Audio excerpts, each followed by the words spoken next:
বাংলাদেশ তো জামাত ইসলামী বর্তমানে ব্যান্ড আছে, নিবন্ধন বাতিল। তো বর্তমানে তত্ত্বাবধায়ক সরকার আসবো, আসার পরে ইলেকশন হইব। যদি মানে বর্তমানে আমার কেস কি হতে পারে যদি কোর্ট হয়, এটা একটু বিস্তারিত বলে। আমাদের সেই জিনিসটা জানতে হবে। থার্ড হচ্ছে আপনার অ্যাসাইলাম হয়ে যাওয়ার পর আইলারে যে অসুবিধা হবে, আর যদি অ্যাসাইলাম থাকে সেই ক্ষেত্রে কি হবে। তাজ ভাই বলছেন উনি অ্যাসাইলাম করে দিয়েছেন, অ্যাসাইলাম ইন্টারভিউ হয়নি, উনি প্রিলিমিনারি পিআইকিউ দিয়েছে অথবা সিকিউরিটি ইন্টারভিউ বলছে আমি জামায়াতে ইসলাম এটা সেটা। এখন ওনারটা কি হবে তাজ ভাই? আসসালামু আলাইকুম। আসসালামু আলাইকুম তাজ ভাই, নাসিদ ভাই, আমার শুভেচ্ছা নিবা। ধন্যবাদ। আমার একটা কোয়েশ্চেন আছিল ভাই। জি মানে আপনি এই যে আইসি প্রায় 17 বছর হয়ে যায়, আমার একটা অ্যাসাইলাম আপিলও আছে বর্তমানে। আমি বাংলাদেশ জামাত ইসলামীর পলিটিক্যাল দেখাইছিলাম।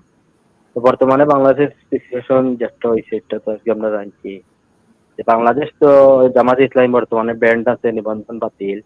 আর বর্তমানে তত্ত্বাবধায়ক সরকার আসবো, আসার পরে ইলেকশন হইব। যদি মানে বর্তমানে আমার কেস কি হতে পারে যদি কোর্ট হয়, এটা একটু বিস্তারিত বলে। তারপর আমি একটা জিনিস বলি, জামাত ইসলামের নিবন্ধন বন্ধ, সেটা তাজ ভাই বলেছে যে যদি তারা নিবন্ধন ফেরত পায় এবং ইলেকশন করে ম্যাটেরিয়াল চেঞ্জ হবে। সেকেন্ড হচ্ছে আজকে আপনার সেনাপ্রধান যে ওয়াকার সাহেব বক্তব্য দিয়েছেন, তিনি প্রথমে কি বলেছেন, 5টার নাম বলেছেন। প্রথমে জামায়াতে ইসলামের আমির, তারপরে মোমিনুল হক সাহেবের কথা, তারপরে বিএনপির কথা, তারপরে জামাতের, তারপরে জাতীয় পার্টির কথা বলেছেন, জুনায়েদ সাকির কথা বলেছেন, আসিফ নজরুলের কথা বলেছেন, সর্বপ্রথম জামাতে ইসলামের নাম বলেছেন। এটা নিয়ে বামপন্থী নাস্তিক মুক্তাররা কথা বলছে, কিন্তু আমি ইন্ডিকেশন পাচ্ছি, রাজনৈতিক ইন্ডিকেশন জামাতকে গ্রহণ করা হবে, ইলেকশন করার সুযোগ দেওয়া হবে। তাজ ভাইয়ের বক্তব্য ওখানে কাজে লাগে, ম্যাটেরিয়াল চেঞ্জ অফ সার্কামস্টেন্সেস হবে। এক, দুই নম্বর হচ্ছে তাজ ভাই যে কথা বারবার বললেন, এই জায়গাটা আমাদের দেখতে হবে।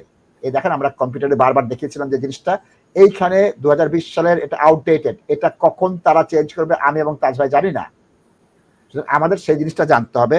থার্ড হচ্ছে আপনার অ্যাসাইলাম হয়ে যাওয়ার পর আইলারে যে অসুবিধা হবে, আর যদি অ্যাসাইলাম থাকে সেই ক্ষেত্রে কি হবে। তাজ ভাই বলছেন উনি অ্যাসাইলাম করে দিয়েছেন, অ্যাসাইলাম ইন্টারভিউ হয়নি, উনি প্রিলিমিনারি পিআইকিউ দিয়েছে অথবা সিকিউরিটি ইন্টারভিউ বলছে আমি জামায়াতে ইসলাম এটা সেটা। এখন ওনারটা কি হবে তাজ ভাই?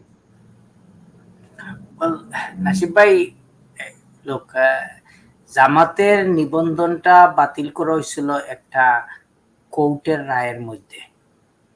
সো কোর্টের যে পলিটিক্যাল ইনফ্লুয়েন্স থাকতো, তো ওই জিনিসগুলা রিভিজিট করা হবে।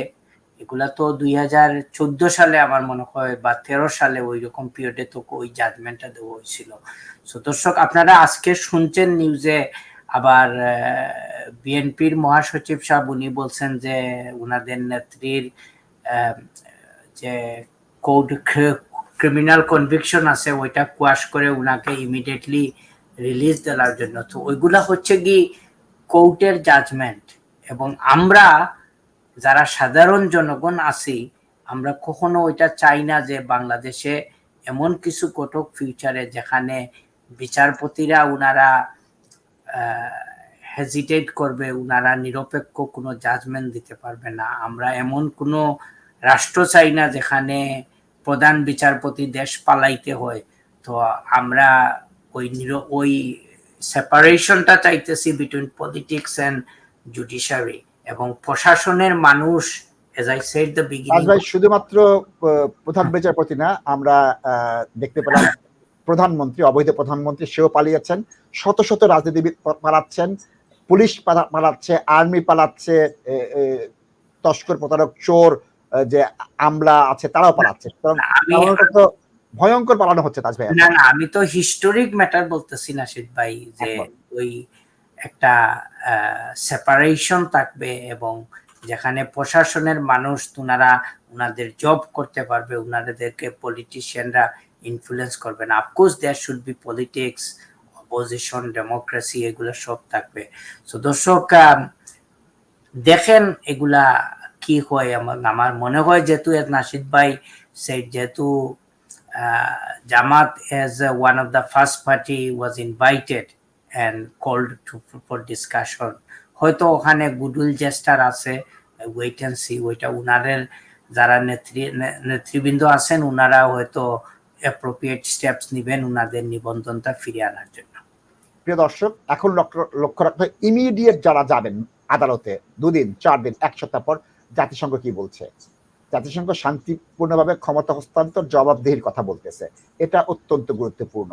আমাদের দেখতে হবে ইউরোপিয়ান ইউনিয়ন কি বলতেছেন, এই বিষয়গুলো আমাদের লক্ষ্য রাখতে হবে। এই বিষয় যতক্ষণ আমরা লক্ষ্য না রাখবো, আমরা কিন্তু অবশ্যই করে ভালো করে আমাদের মামলাটা দিতে পারবো। আমি তাজ ভাইয়ের সাথে 100% একমত।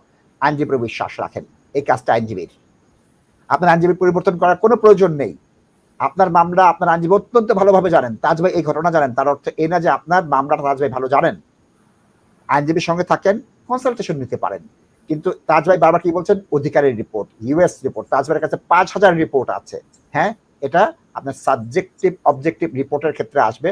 আমি এর মধ্যে তাজ ভাই একটা দেখেছি, একটা বান্ডেলে 500 পৃষ্ঠা, একটা বান্ডেলে 700 পৃষ্ঠা, দুটো বান্ডেল দিয়েছেন তাজ ভাই, প্রয়োজন ছিল। আপনারা যেটা আমি লেট মি রিপিট এগেইন, আপনারা যেটা বলতে হবে কোয়াইট ক্লিয়ারলি যে আমি যখন আমার দেশ লিভ করছি তখন একটা প্রবলেম ছিল, তখন দেশের কি সার্কামস্টেন্সেস ছিল ওইটা তো অলরেডি এভিডেন্স দিচ্ছেন, এবং এই সার্কামস্টেন্সেসটা রিসেন্ট ইভেন্টেও তো আরো প্রমাণ হয় যে আমি তো মিথ্যা কথা বলতেছি না, আমি এইরকম একটা সিচুয়েশনের মধ্যে ছিলাম আন্ডার দ্য কারেন্ট রিজিম, যার কারণে আমি দেশ ছাড়তে হইতেছে। এটা বরঞ্চ আপনারে অনেক ক্ষেত্রে হেল্প করবে rather than damaging your case. Absolutely. সুতরাং আমরা দেখতে হবে যে এই যে ছাত্ররা আসলো, তাদের কার্যক্রম কি হলো। তারা সেনা সমর্থিত সরকারকে মানে না, জাতীয় সরকারকে চায়, এবং তারা একটা রূপরেখা দিচ্ছে। ফ্লুইড, অত্যন্ত এখনো মাত্র ঘটনা শুরু হয়েছে, সময় লাগবে। আমরা যেটা মনে হয় আমরা ওয়েট অ্যান্ড সি করি। আর ইমিডিয়েট যাদের মামলা আছে তাদের ছাড়া অন্য কাউকে আমরা ভয় পেতে বলছি না। তাছাড়া শুধু এখন আপনি একটা বলেন, আমার একটা টাইম লাইন চাচ্ছি আপনার কাছে। টাইম লাইনটা এরকম যে যারা আপনার ইন্টারভিউ ফ্রিডমের অ্যাপ্লিকেশন করবে আরো 1 মাসের মধ্যে, বিএনপি জামাত থেকে আবেদন করেছেন তাজ ভাই, তাদের ব্যাপারে আপনি বলেন। 1 মাসের মধ্যে যারা করবে, 2 মাসের মধ্যে যারা করবে অ্যাপ্লিকেশন করবেন, আপনি এক্সপ্লেন করতে হবে যে আপনার যে হিস্টোরিক যে ফেয়ারটা ছিল ওইটা এখনো আপনার আছে, এবং আপনার অন্যান্য সার্কামস্টেন্সেস আপনি কোয়াইট নাইসলি এক্সপ্লেন করেন, যেগুলো আপনার হিউম্যান রাইটস কনসিডারেশনে আসবে। যেমন আপনি লং টাইম থেকে এই দেশে থাকতেছেন, you are close to 20 years residence, আপনার ফ্যামিলি লাইফ হয়ে গেছে, আপনি এখানে ব্যবসা বাণিজ্য করতেছেন, আপনি ভালো জব করতেছেন। সো ওইসব জিনিসগুলো আপনি যদি ফ্ল্যাশ আউট করেন, হোপফুলি অল্টারনেটিভ গ্রাউন্ডে ওরা কনসিডার করবেন আসবে। ধন্যবাদ তাজ ভাই, ধন্যবাদ।